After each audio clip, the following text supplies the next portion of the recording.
Ya estuvimos en la unidad número 1 de este módulo y ahora pues vamos a continuar con otra de las fases del ciclo electoral, concretamente los resultados electorales, concepto en el que se han incluido elementos como la jornada propiamente de votación,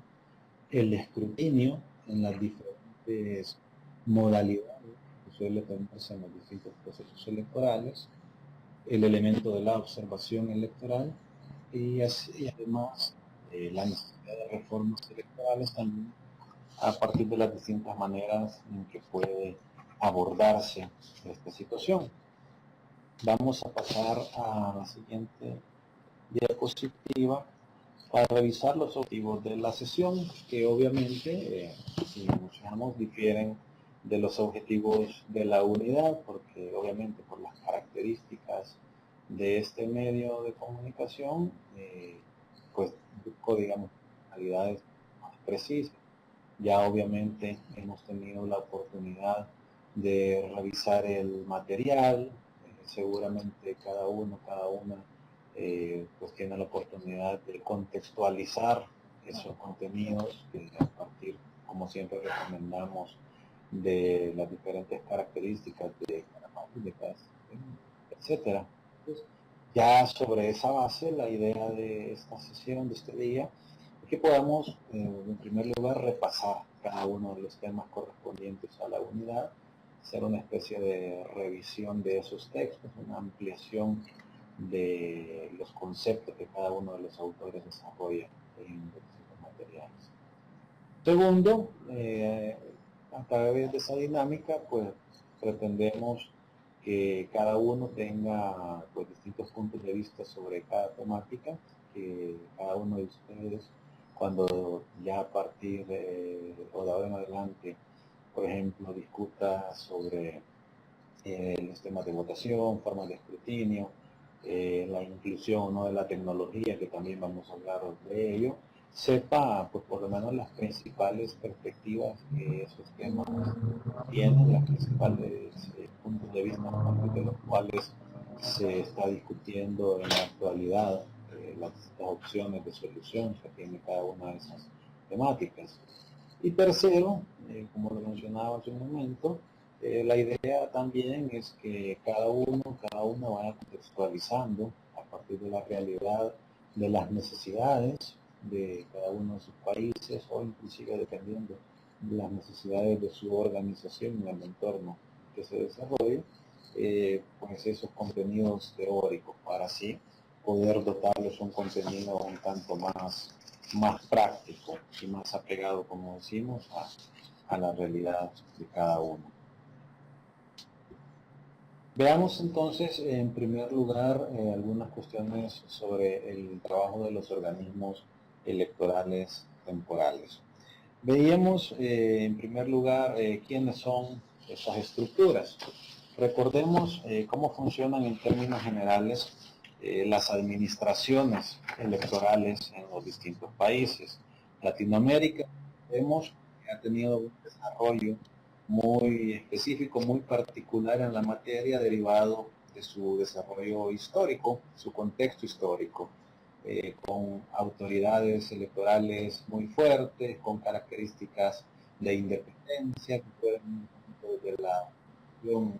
organizacional dentro del Estado,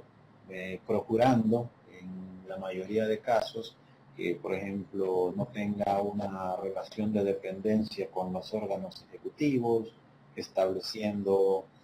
procedimientos un tanto reforzados para la elección de las autoridades que dirigen estas entidades o de las personas que dirigen estas entidades, etcétera. Y dentro de todo ese entramado organizacional que le da forma a la administración electoral de cada país, pues vamos a encontrar la figura de los organismos electorales temporales, que se refiere a estas estructuras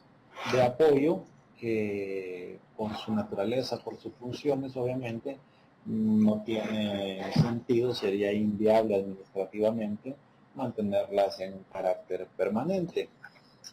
Además, es una de las maneras en que la ciudadanía de alguna forma también ejerce sus derechos políticos, ya que permite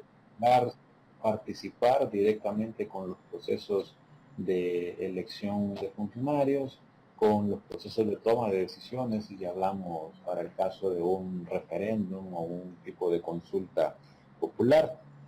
Entonces, estas estructuras prestan ese apoyo que, dependiendo de cada modelo, va a tener también diferentes atribuciones, diferentes competencias. Algunas de ellas, por ejemplo, van a colaborar en las etapas previas a la jornada de votación, por ejemplo, con la inscripción de ciudadanos en los registros electorales, puede ser, con la inscripción de candidaturas, también es posible que tengan ese tipo de competencias, con funciones de control, como el caso de la propaganda, sobre todo obviamente en los países de mayor extensión. Es muy razonable, muy entendible que sean estas entidades temporales las que tengan esas competencias, por ejemplo, para regular propagandas anticipadas e indebidas, lo que va de la mano con la posibilidad también de imponer sanciones. Eso, como decía, en las etapas previas a la jornada de votación. En segundo lugar, para la jornada de votación, definitivamente que sin estos organismos sería inviable, sería imposible llevar a cabo los procesos electorales, ya que ellos contribuyen con tareas como la distribución de los materiales, cuestiones que también pueden realizarse con alguna anticipación a la jornada de votación, y luego propiamente ya con el acto de expresión de voto de la ciudadanía. Por ello, decía en uno de los textos, los organismos electorales temporales y específicamente las juntas receptoras de votos o casillas receptoras de votos o mesas receptoras, como se les llame, son la cara más visible de la administración electoral para cada uno de los ciudadanos y ciudadanas. Probablemente la persona que en su vida diaria pues no tiene mucha vinculación con los temas partidarios o políticos, y que sin embargo pues el día de la votación decide ejercer su derecho, probablemente esa persona que le entregue su boleta o papeleta de votación va a ser justamente el rostro que él le dará a la administración electoral. Cómo le trató, si fue amable, si no fue amable, si la persona sabía o no sabía bien cómo seguir el procedimiento. Seguramente ese será el reflejo, esa será la idea, la imagen, la fotografía que esta persona se va a llevar de la administración electoral en su conjunto y del proceso electoral. Entonces, realmente es un rol bastante importante el que juegan, porque, repito, son ellos el contacto directo. Allá las altas jefaturas probablemente no entran en ese contacto con la ciudadanía, y reitero ese rol importante, y de ahí también una de las temáticas que se vincula con el tema de los organismos electorales temporales, que es el de su capacitación, que no solo debe limitarse al mero manejo de los procedimientos, sino que también a cuestiones que pueden ser lógicas, pero que a lo mejor por ser tan evidentes no se les presta el debido cuidado, como la atención al usuario. Prácticamente lo que están tratando ellos es un servicio, y hasta para eso, digamos, es importante que el ciudadano se sienta bien tratado para que sea parte de sus motivaciones de participar del proceso electoral. Cada país, cada realidad establecerá, digamos, distintos niveles para estas estructuras, probablemente muy vinculado también a su estructura territorial o su distribución administrativa. En cuanto al tema de requisitos e inhabilidades para integración, pues obviamente hay algunas variaciones, pero en cuanto a los puntos comunes, vamos a encontrar de manera frecuente y también bastante lógico el tema de estar en el ejercicio de los derechos de ciudadanía. Repito, vamos a encontrar requisitos bastante lógicos, como encontrarse en el ejercicio pleno de derechos de ciudadanía, lo que pasa por ya tener una edad como mínimo. Algunas legislaciones también regulan máximos. En muchos países, quizá en la mayoría, recordemos que las jornadas de votación suelen ser bastante extenuantes, bastante cansadas, y muchas veces ya personas de avanzada edad pues van a tener dificultades para soportar ese tipo de carga. Entonces, también, como digo, son requisitos bastante lógicos, bastante atendibles. Dentro de algunos quizá más importantes,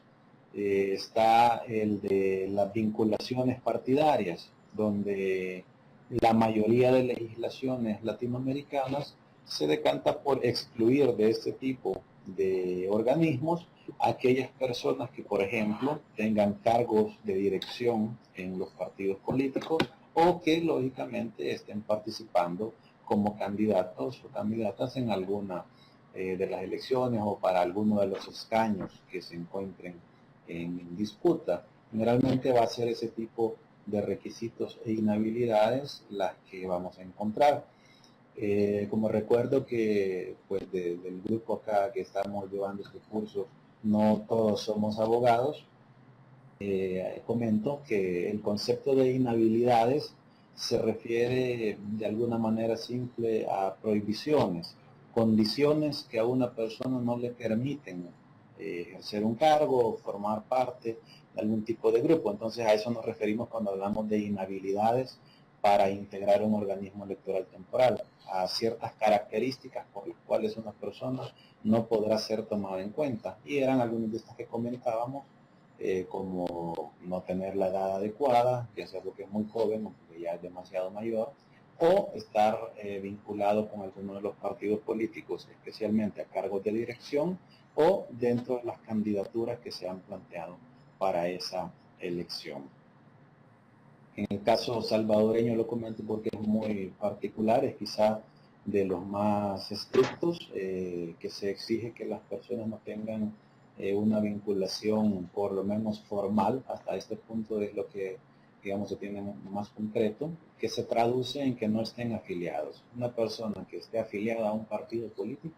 no podría formar parte de un organismo electoral temporal. En otros países pues eso no les impide, pero en el nuestro sí, que como digo es una de las legislaciones probablemente más estrictas en esa materia. Bueno, el tercer punto ya de alguna manera lo he tratado. ¿Qué hacen? Como decía, dependerá del diseño que se opte. Algunos tendrán funciones meramente administrativas, algunos inclusive llegarán a funciones sancionatorias, y la importancia, la reitero, contribuyen con toda la implementación de los planes electorales,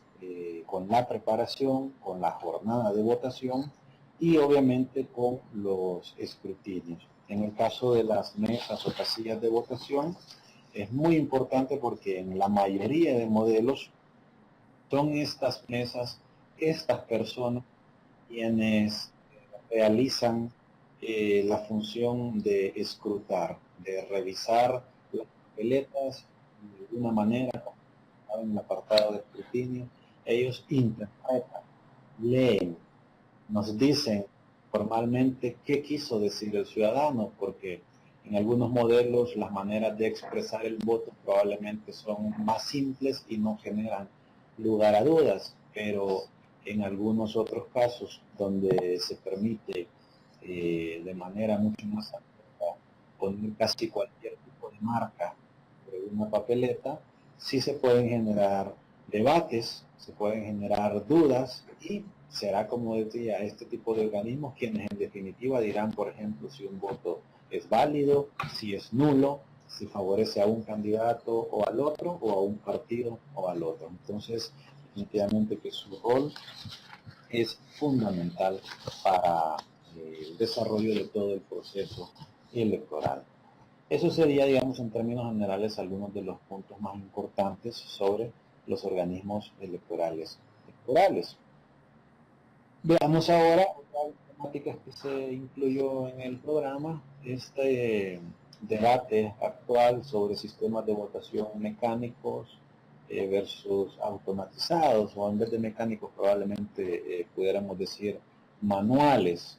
versus automatizados. Una primera cuestión a tener en cuenta es el punto o momento del proceso electoral en el que es posible aplicar este tipo de medidas. Como se señala en el texto, el desarrollo de las tecnologías de la información y de la comunicación, que prácticamente hoy las encontramos en cualquier faceta de la vida diaria, desde el mismo mecanismo que en este momento utilizamos para comunicarnos en este foro, o el teléfono celular o móvil que tendremos seguramente a la par o en nuestro bolsillo, pues son elementos tecnológicos que, como decía, se han sumado, incorporado a la vida diaria, y pues el tema electoral tampoco es la excepción. Y en esta lógica probablemente de facilitar las cosas, facilitar procesos, pues ya de probablemente los 80 más o menos se viene dando algunos, me atrevo a llamarlos experimentos o pruebas de inclusión de mecanismos tecnológicos. ¿En qué punto del proceso electoral se aplican? El más evidente, el más directo, es al momento de ejercer el voto. Y esto implicaría concretamente sustituir el papel, ya sea por máquinas literalmente mecanizadas, o bien que tengan ya implementos electrónicos o informáticos ya mucho más elaborados, mucho más sutiles, y que a la vez es una de las características de este tipo de sistemas, vuelven un tanto más accesible la comprensión de funcionamiento. Pero bien, por ahora señalemos eso, que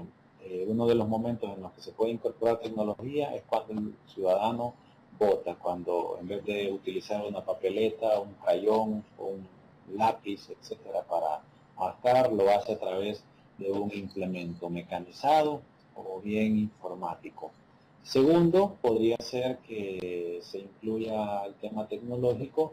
para el conteo de esas papeletas si mantuviéramos un esquema de uso de papel. Dejamos que el ciudadano incluya el papel, pero incorporamos el conteo. Para que lo tengamos muy sencillo, el ejemplo es como estas máquinas que vemos en los bancos y que colocan los billetes, y en un par de segundos pues nos ha dicho ahí la cantidad exacta de dinero que se está contando. Pues digamos, es como si hiciéramos eso con los votos y colocamos las boletas o papeletas de papel en este tipo de máquinas, y ya nos traducen cuántos votos hay para cada una de las propuestas en contienda.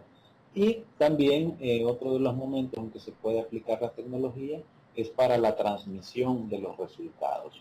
Allí depende de la cultura de cada uno de los países, qué tan importante, por ejemplo, resulta tener resultados la misma noche de un central de una jornada. Habrá países que, por decirlo de alguna manera, tienen mucha más paciencia y pues no hay ningún problema, los ciudadanos fueron a votar y nos esperamos al día siguiente o un par de días para saber quién ganó. Recuerdo en este momento el ejemplo de la India, que es un país pues tan extenso, con tanta población, que su proceso electoral y su jornada de votación pues se va realizando en diferentes días. Un día vota una región, luego pues va a otra área del país, y hay todo un calendario en el que se pueden tardar, creo, no sé si voy a exagerar, pero casi que un mes o más tiempo todavía para que todo el país vote en un tema. Probablemente en nuestros países eso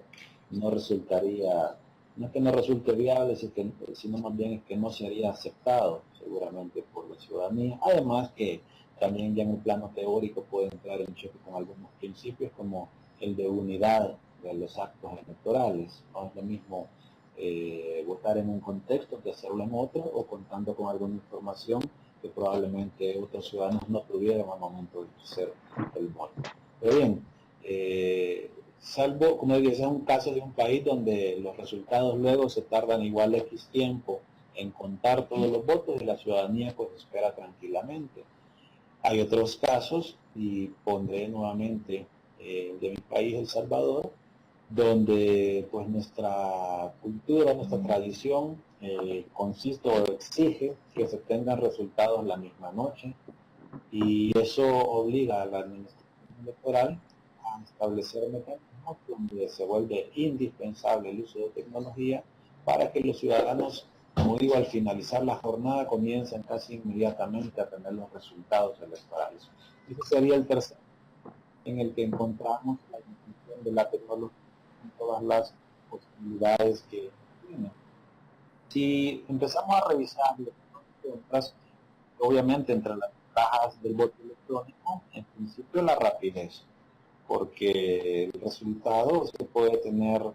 de manera inmediata, pues así como podemos hacer cualquier tipo de proceso en nuestra computadora, o por poner algo más simple, una calculadora, y ponemos una operación compleja, basta que presionemos un botón y el resultado está allí listo. Pues igual, si utilizáramos computadoras, máquinas como los bancarios, automáticos, etcétera, con eso no hay ninguna duda que basta de votar la última persona, presionamos un botón y el resultado pues está listo, podemos tabularlo, procesarlo, sacar cuestiones estadísticas, etcétera. Todo eso pues es lo positivo y lo bueno. Sin embargo, las desventajas, la principal que tiene este tipo de tecnología es la desconfianza que genera. Y el problema radica justamente en que se vuelve un elemento tan inaccesible en el que no nos queda más que confiar de manera un tanto dogmática, de creer, y me atrevo a utilizar la expresión, tener fe en el sistema, que todo funciona bien. Tener fe,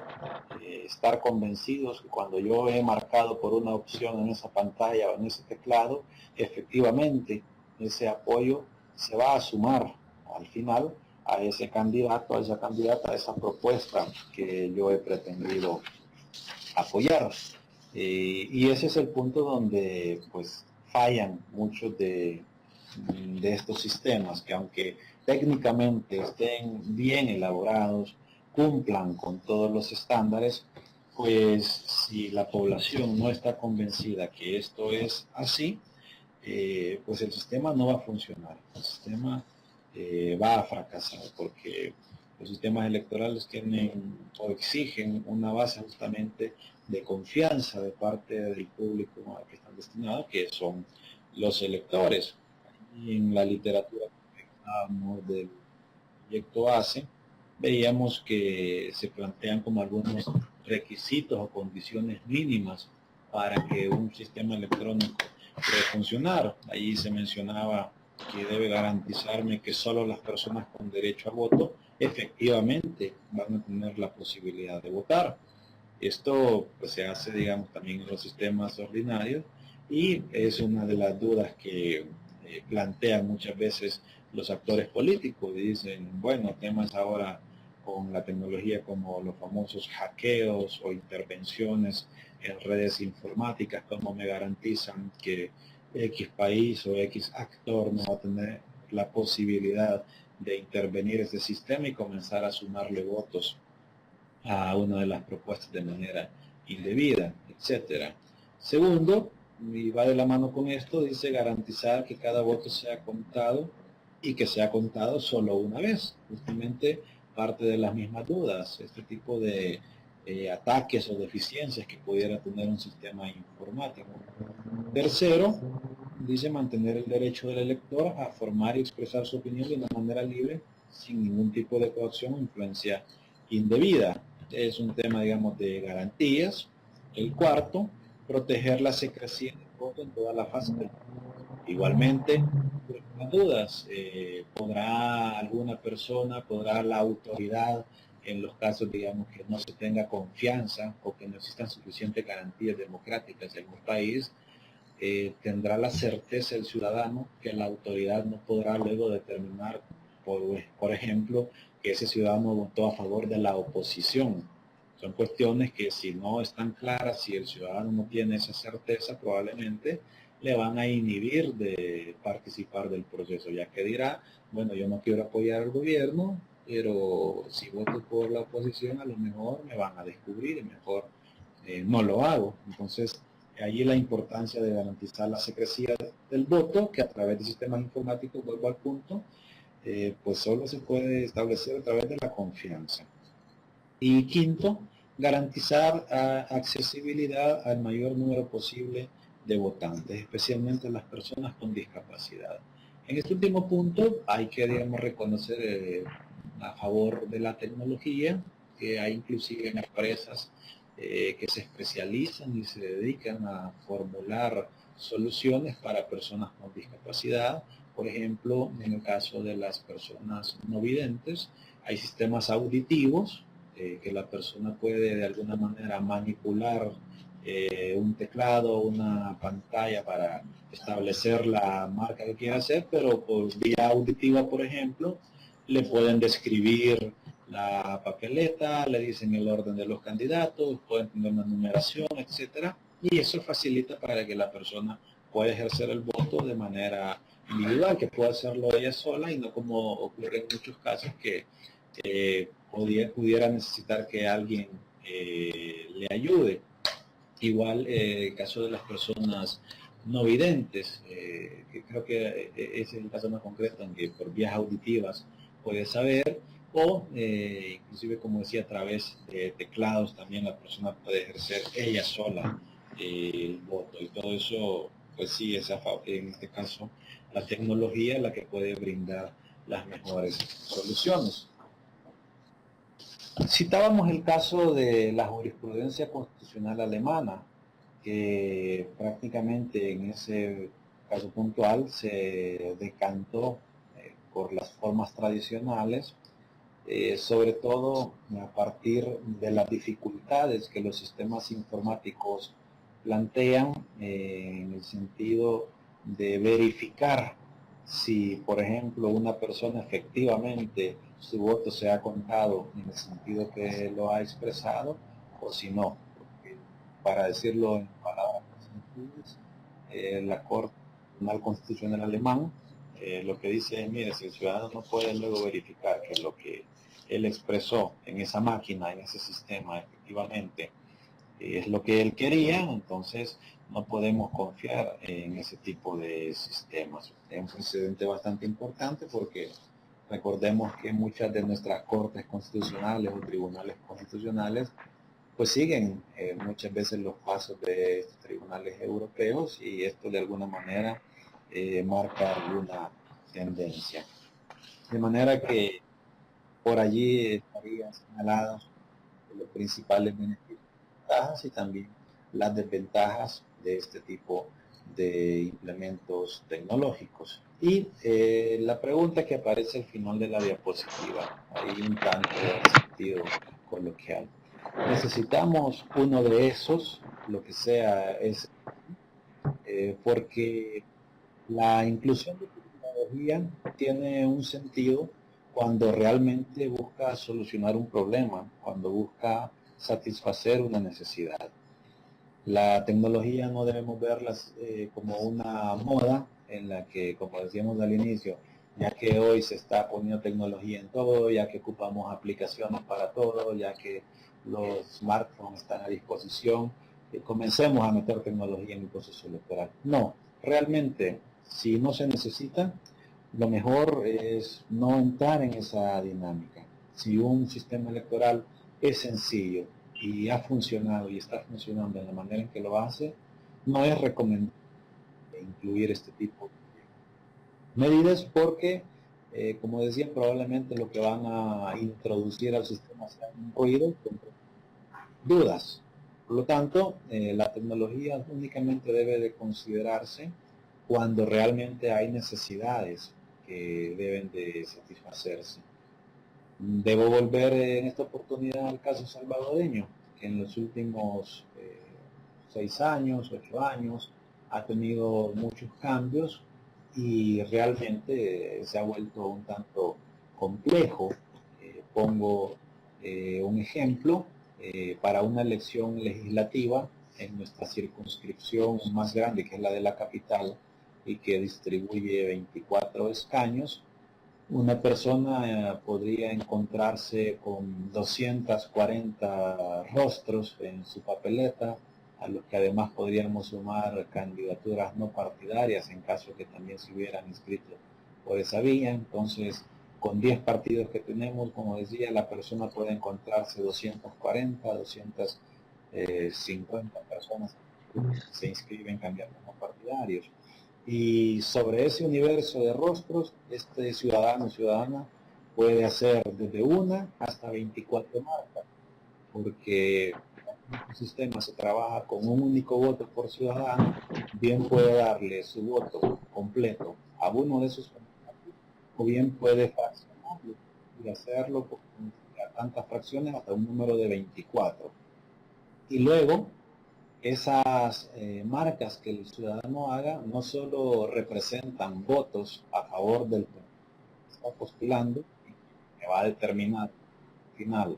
quién gana los escaños, sino que luego, cuando yo ya sepa que el partido A, por ejemplo, ganó 10 puestos, luego hay que establecer quiénes de toda su lista van a acceder a esos 10 puestos. Y eso se establece por las marcas que va a tener cada uno de esos candidatos. Entonces, vemos ya con lo que he mencionado, no esperaría inclusive que me lo hayan comprendido con total claridad, pero justamente les da una idea de la complejidad que eso lleva. Y si dentro de esta descripción, de este ejemplo, yo les digo que tenemos eventos electorales donde los responsables de la mesa deben luego de escrutar las papeletas de esa elección legislativa, luego con el mismo sistema probablemente escrutar la elección de nuestros representantes en el Parlamento Centroamericano y luego hacer un escrutinio de una elección municipal. Se imaginarán ustedes lo complicado, lo largo que resulta el proceso. En nuestro país ya hemos amanecido, llegado al día siguiente y las personas siguen contando papeletas. Y entonces allí uno sí se lo pregunta, ¿sería recomendable o no incluir tecnología? ¿Sería allí viable, por ejemplo, una papeleta electrónica o integrar máquinas de conteo rápido, como decía este ejemplo de los bancos y sus contadoras de billetes, etcétera? Pero como digo, ya es un caso muy complejo donde por lo menos sí ya vale la pena evaluarlo. Y aún así, en nuestro caso todavía no se ha optado por esas vías tecnológicas, por la contraparte que lleva todo este tema, que es el de la confianza. Entonces, vemos que aún en los casos complejos como el que les comento, la inclusión de tecnología se pone en duda, porque dependerá también del desarrollo cultural en el sentido de confianza en las autoridades y en los procesos. Por lo tanto, allí más o menos en Latinoamérica la tendencia no es a favor de la inclusión de tecnología. Si ustedes además tienen interés en el tema, pueden consultar muchos autores. En Argentina se ha discutido mucho a partir justamente de su experiencia. Y como decía, las posturas no son muy favorables a la tecnología. Luego si nos movemos al resto del mundo, igual veremos que no es la principal tendencia y sobre todo por el tema de confianza. No obstante, pues sigue la cuestión en el aire, en la discusión, y sabemos que, como decía, todo el tema de tecnología, de la información y la comunicación sigue desarrollándose y obviamente no es un capítulo cerrado, pero por ahora, digamos, nos quedaríamos con ese punto. Veamos ahora la temática de la observación nacional e internacional y su impacto en el sistema político. ¿Quién observa las elecciones? Bueno, desde nuestra experiencia común como ciudadanos,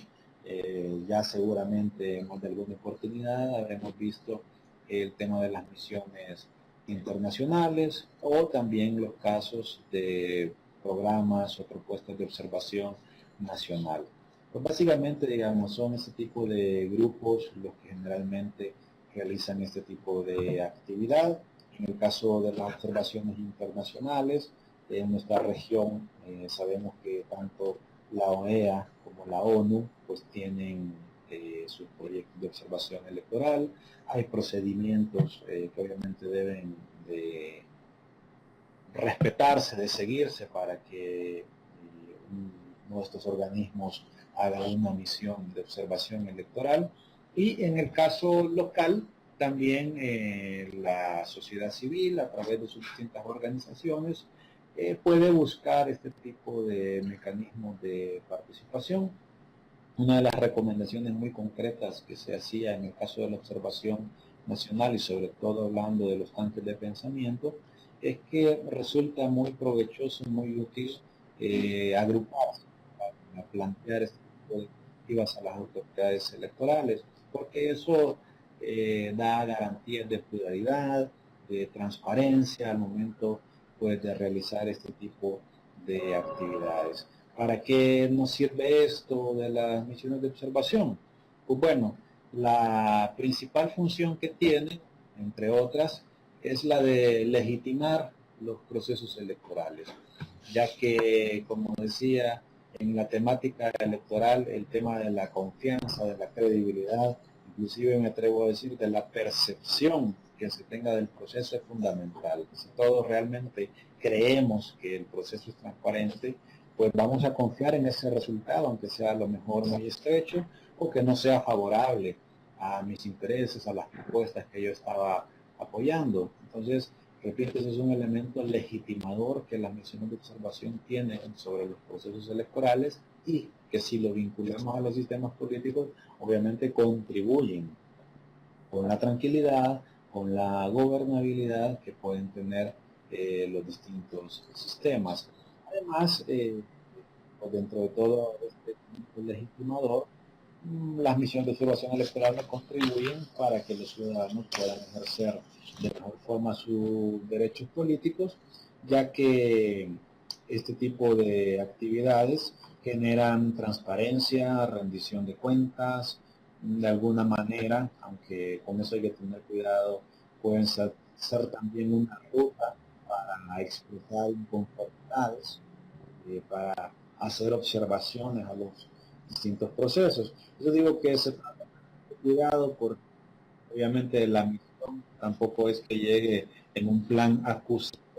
a la administración cultural, sino simplemente a atestiguar eso, ser una especie de testigo de honor de lo que se está desarrollando en ese proceso electoral. Las etapas o momentos en que las misiones electorales pues, se implementan,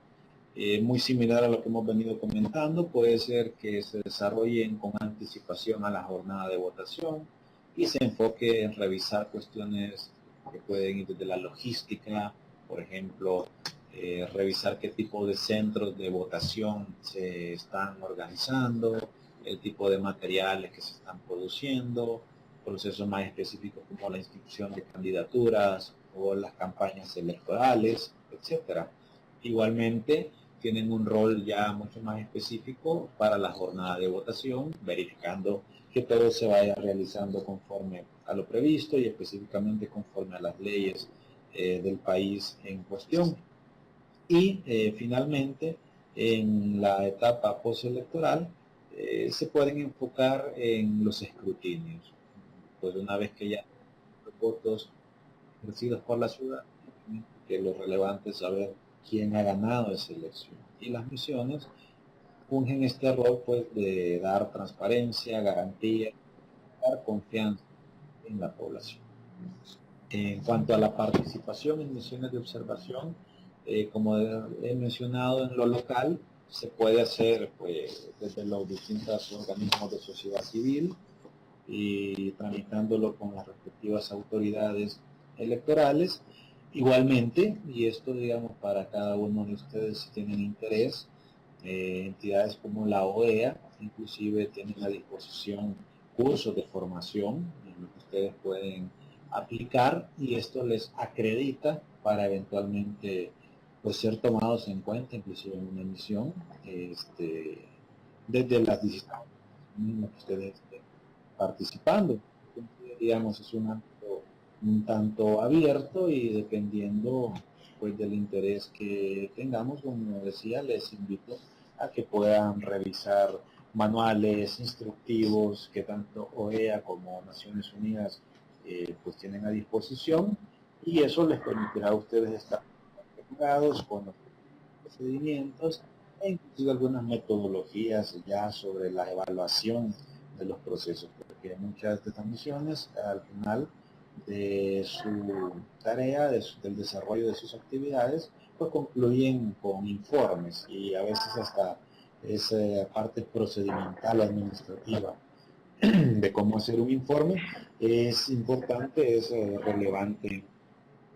conocerlo. Así que eso, digamos, estaría dentro de la respuesta a esa pregunta de cómo prepararnos para participar de una misión de observación electoral. En cuanto a la revisión post de los procesos electorales, pues yo lo he planteado acá en una dimensión o perspectiva administrativa y en una jurisdiccional. En cuanto a la dimensión administrativa, básicamente de lo que estamos hablando es de evaluación.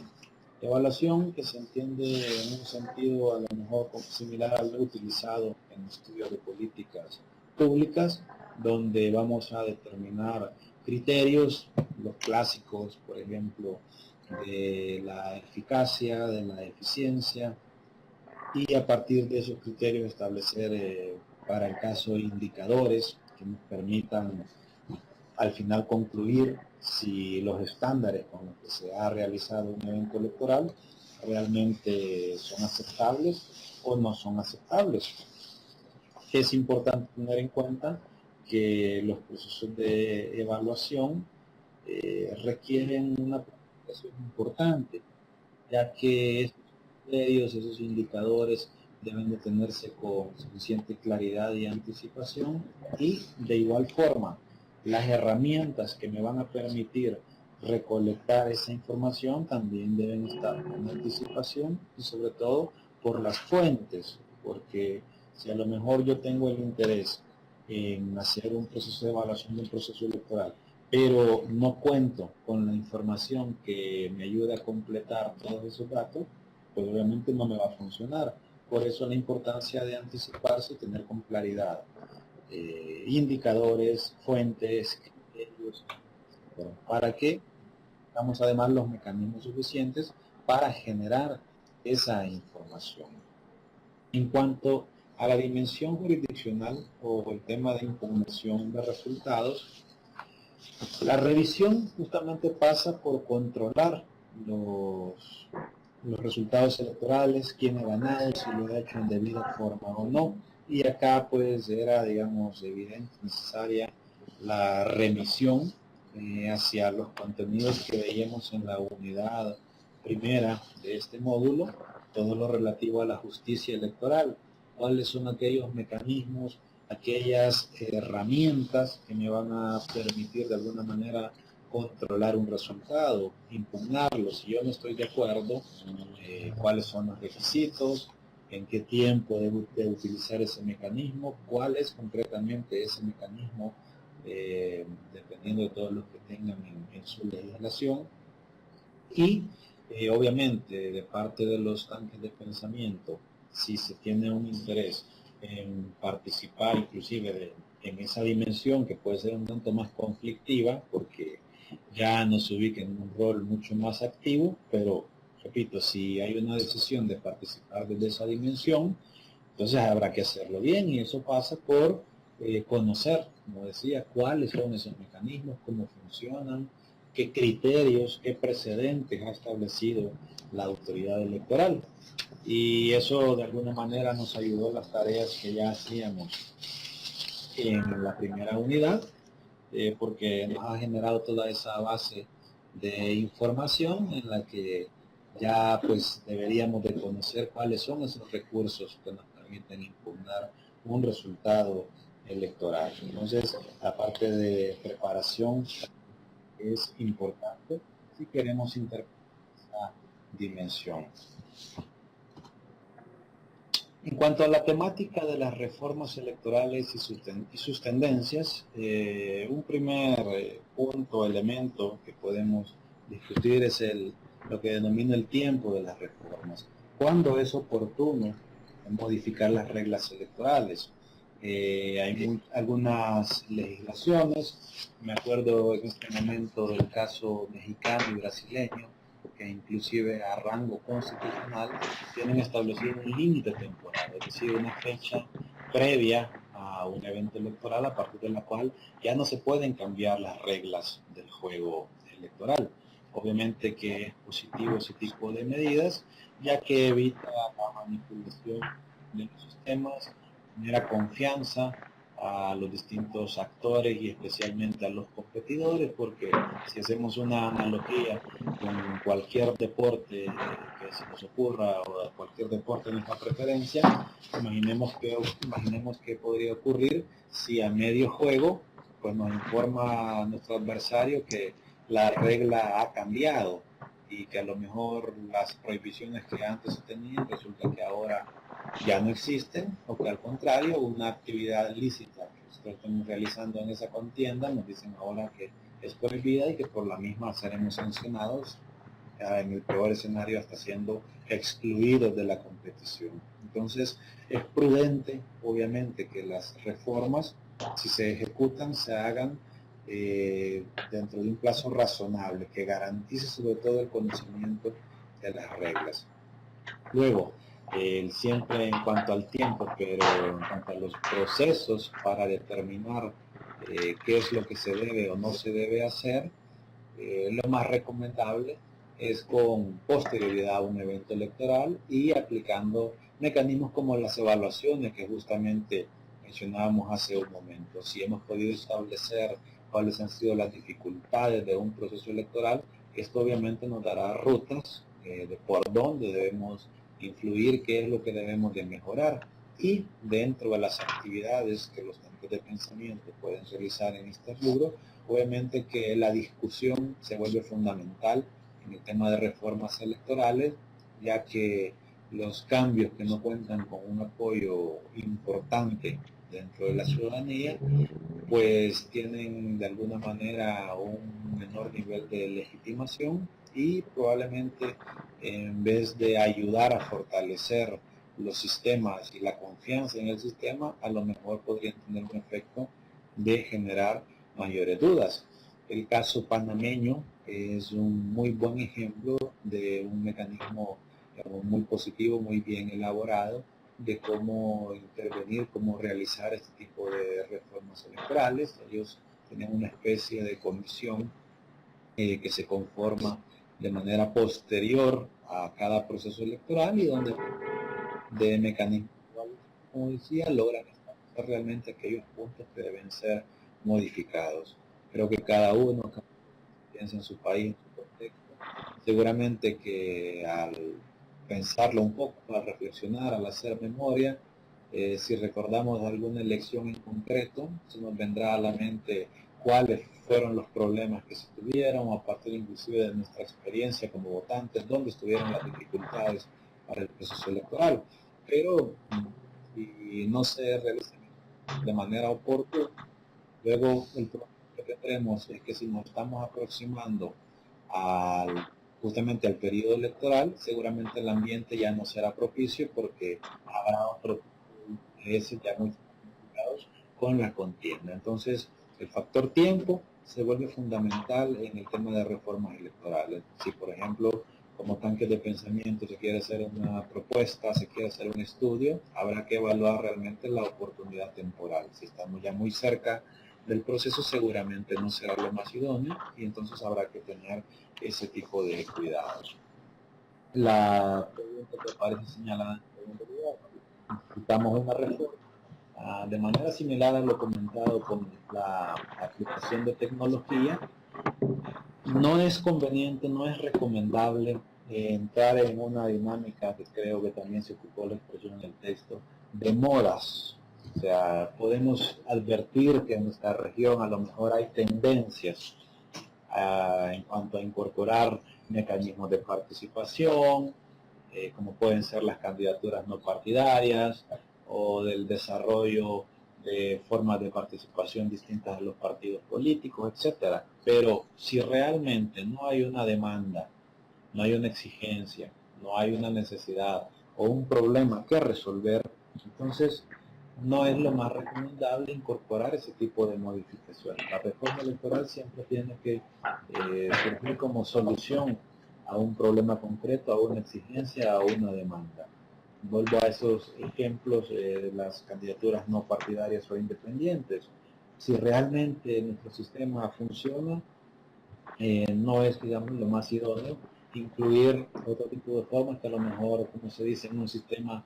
generan ruido. Claro, si la demanda ciudadana exige otras vías de participación, entonces sí, lo recomendable es entrar en su discusión y buscar aquellas vías, aquellas rutas que de alguna manera se incorporen mejor en el sistema electoral que tengamos. Siempre tengo esta idea, este concepto del sistema, asimilándolo a una maquinaria, a un conjunto de engranes que están organizados. Si vamos a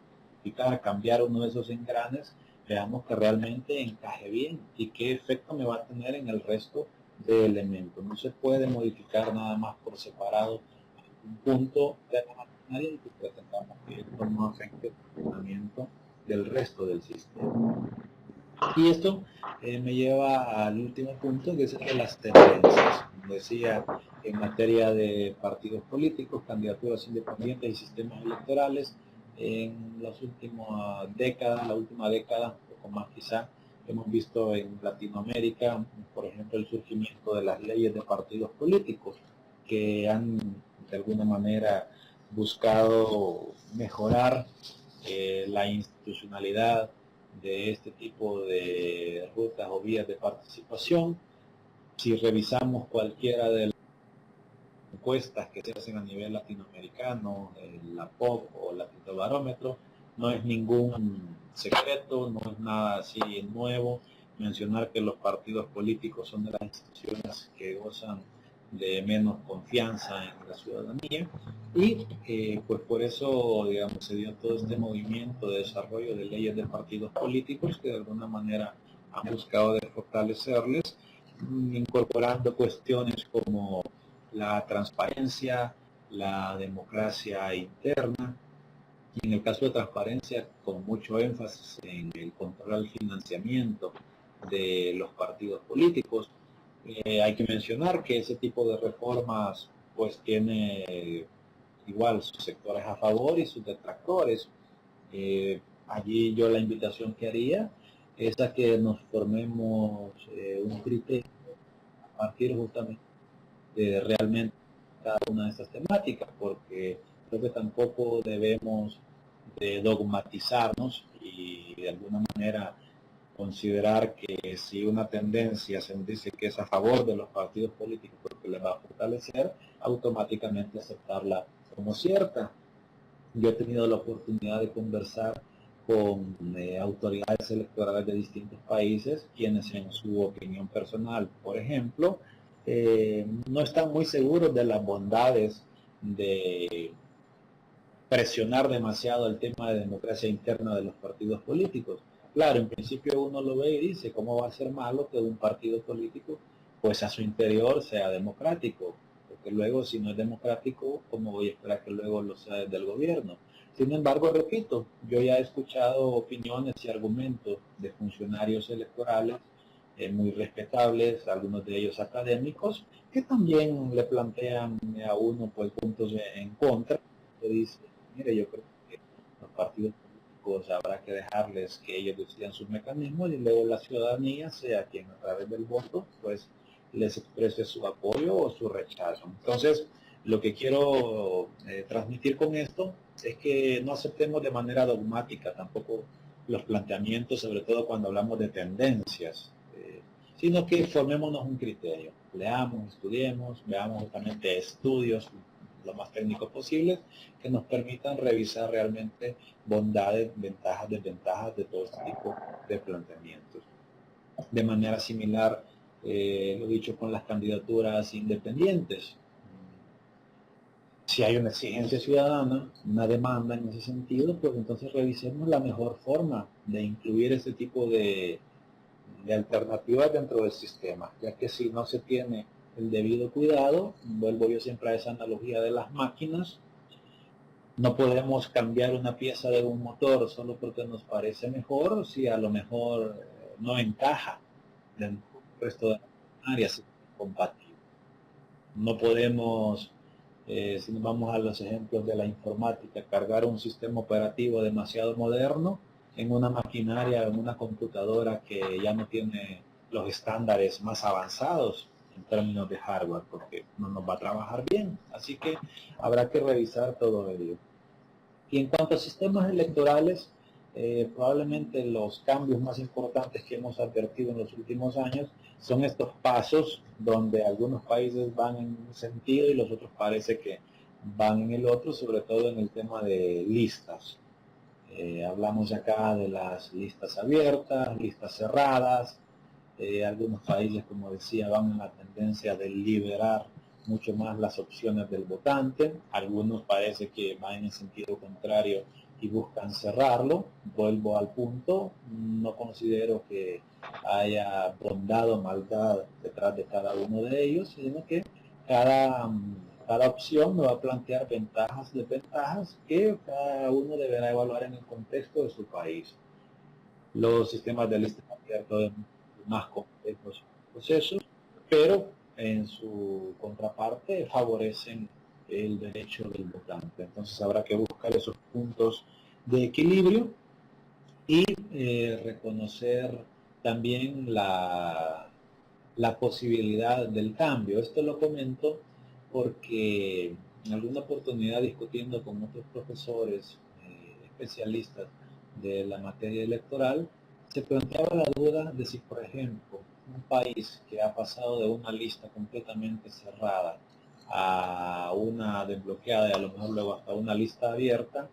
podría en algún punto retornar y decir, bueno, al parecer no ha funcionado esta ruta y por lo tanto volvamos a un sistema de lista cerrada. Había personas que decían, bueno, mire, eso no es posible porque estaríamos limitando las libertades. Sin embargo, otras posturas pues decían que esta decisión prácticamente tiene un alto contenido político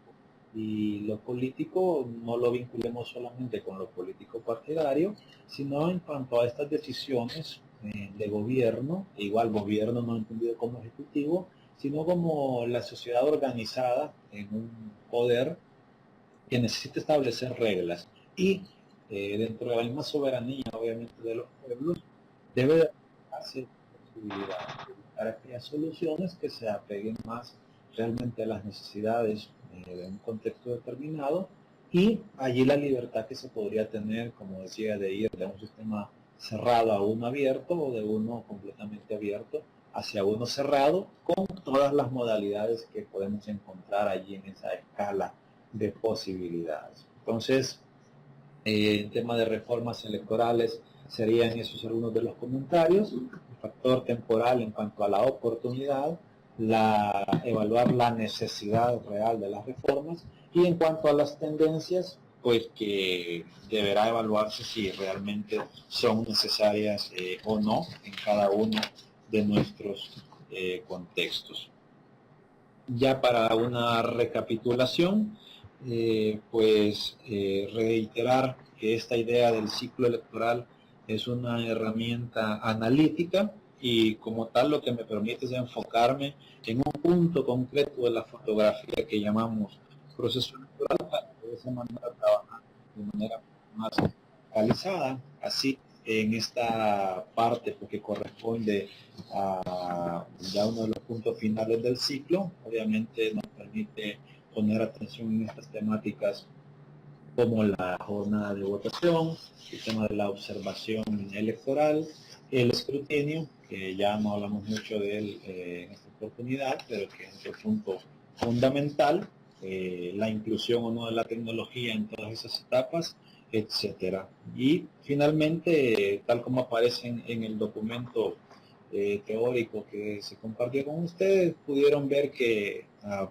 en el desarrollo del mismo y de manera ya recapitulada al final. Hay muchas recomendaciones de actividades concretas que como tanques de pensamiento ustedes pueden implementar en cada uno de sus países. Es importante ahí el tema de planificación, porque en materia electoral el elemento del calendario, el elemento del tiempo es fundamental, y eso pues ténganlo muy en cuenta para poder planificar, programar realmente la manera en que ustedes piensan intervenir en un proceso electoral como organizaciones. Entonces, iría concluyendo por acá la charla de este día y dejaré acá el espacio por si alguno quiere intervenir, ya sea de manera escrita o entiendo también que es posible en algunos casos expresarse. Voy a cerrar mi audio para dejar acá abierto, repito, por si hay alguna duda o algún comentario que igual ustedes cuando quieran aportar.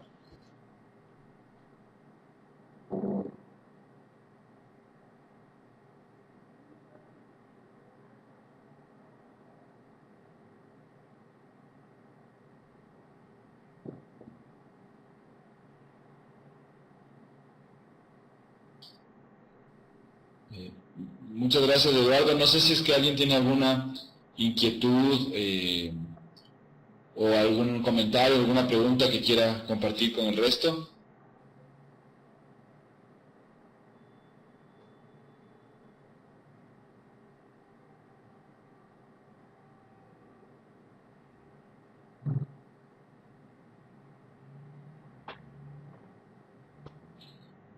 ¿O alguien tiene alguna pregunta que quiera enviarnos por el chat o cualquier otro tipo de... ¿O Eduardo tiene algún otro comentario adicional? Para nosotros, para...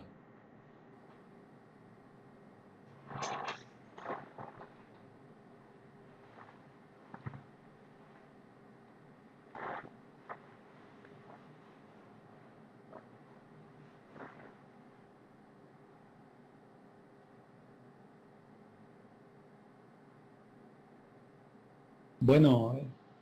ha sido un gusto compartir con ustedes. Igual estoy acá unos minutos más por si alguien decide comentar. Si no, también tengan en cuenta las otras vías que nos permite esta plataforma. Yo igual quedaré a disposición de todos ustedes por si luego surge otro tipo de duda, de comentario. Así que si a lo mejor reitero en esta oportunidad, pues no ha surgido o no hay nada ya más que comentar, pero yo siempre les reitero, quedo a su plena disposición por todas las vías que nos permite esta plataforma, por si luego se quiere profundizar en algún punto.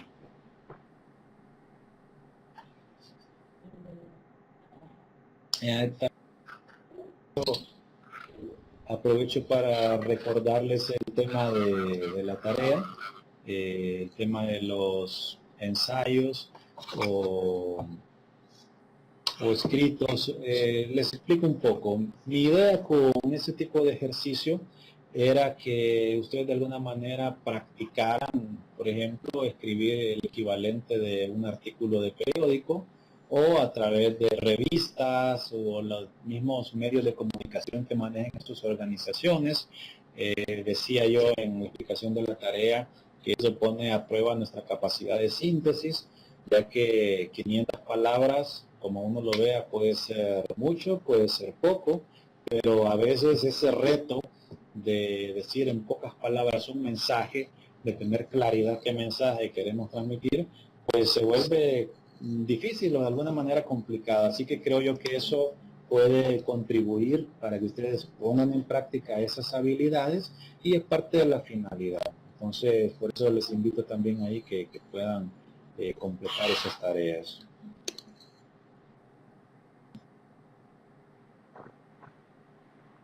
Muchas gracias a todos. Como bien dijo Eduardo, no se olviden que en la plataforma pueden subir la tarea. Nosotros ya vamos a generar hoy día los espacios necesarios para que se puedan subir. Y si tienen alguna duda, igual la pueden compartir a través de la plataforma. Gracias a todos por su tiempo y por su participación. Nos vemos para el siguiente webinar. Muchas gracias.